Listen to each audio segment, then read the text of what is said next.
Nesta sexta-feira, começou a Plenária Nacional de Campanha Salarial 2012. O evento que precede as negociações salariais ocorre até este domingo em Camaçari, na Bahia.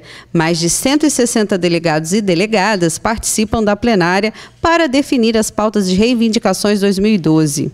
No primeiro dia de plenária, os delegados e delegadas assistiram a painéis sobre a conjuntura política e econômica. O panorama político foi apresentado por José Antônio Garcia Lima, da CUT Rio de Janeiro, e o panorama econômico foi apresentado por Ana Georgina Dias, do Diese Bahia.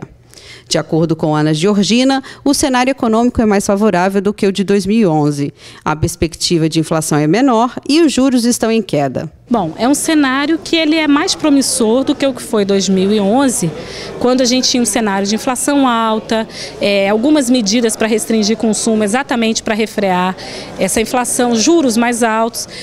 Nós começamos o ano de 2012, embora sabendo que crescemos menos do que o que poderíamos em 2011, com a perspectiva de uma inflação muito menor, né, juros que estão em queda e toda uma possibilidade de ter negociações menos amarradas do que foi no ano passado. O cenário, com uma inflação mais alta no horizonte, limitou bastante as negociações de 2011. Esse ano, esse fantasma ele já não está na mesma proporção do que era no ano passado. E um outro fator de estímulo para as negociações desse ano é o reajuste do salário mínimo, né, que foi de 14,13%, com um ganho real de 9,20%.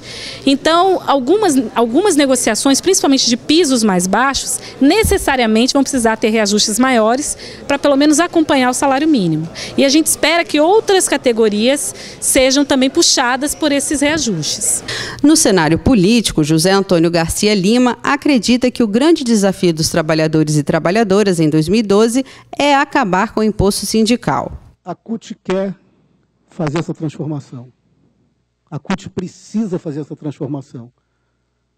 A CUT vai brigar duramente para buscar essa transformação, porque é isso, ou é um acomodamento absoluto do movimento sindical brasileiro, e eu quero incluir aqui sindicatos cutistas nesse acomodamento, porque o interesse hoje para fazer disputa de base, para ir fazer conversa com o trabalhador, para ir buscar convencer o trabalhador de que tem que vir para a luta, é muito pequeno.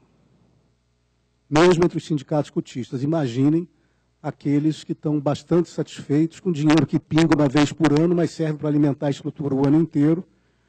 O consultor jurídico da Fenadados, Márcio Sávio Lobato, também participou da programação do primeiro dia de plenária. Sávio Lobato avaliou a disputa de liderança no movimento sindical e explicou que na democracia há espaço para o livre debate, mas a vontade da maioria prevalece. O que nós não podemos permitir é que aqueles que querem se discordar queiram atravessar e ultrapassar a decisão da maioria, se tornar minoria.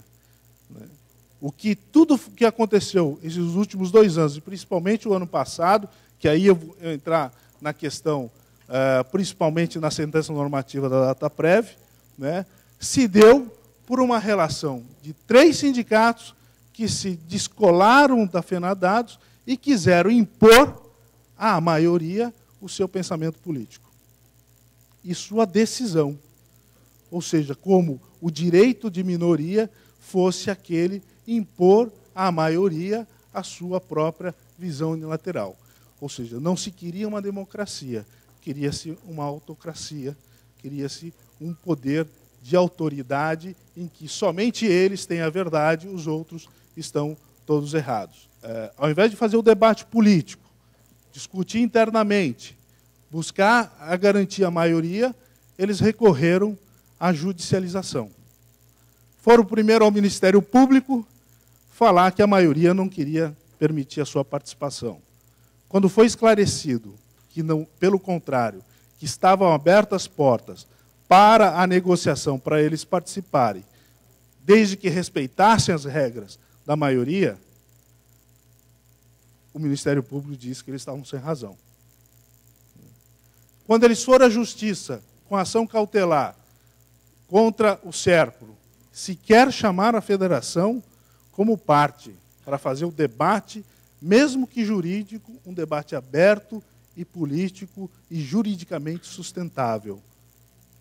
Tiveram a decisão favorável dizendo que quem tem a representatividade para negociação em empresa nacional, como a gente sempre vinha dizendo, é a Fenadados.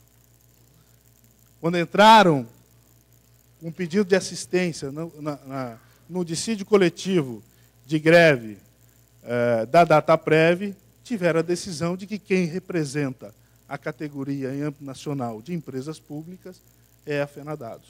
Sávio Lobato também explicou os limites da representatividade de sindicatos e da federação. O que é esse âmbito de representação? Os sindicatos têm capacidade de contratação? São eles que devem contratar? São. A Constituição diz que quem tem capacidade de contratar, ou seja, de firmar acordos e convenções coletivas, são os sindicatos. Que as federações e confederações só atuam no vazio da base territorial de representação. Mas então por que a Fenadados é o representante nacional? Porque nós estamos em frente a uma empresa de âmbito nacional que ultrapassa juridicamente a uma jurisdição, a um único Estado, e tem um plano de carreira, plano de cargo e salário organizado nacionalmente.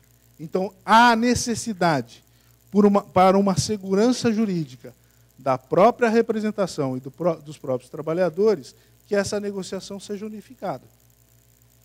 Seja unificada em um ente que é ente nacional.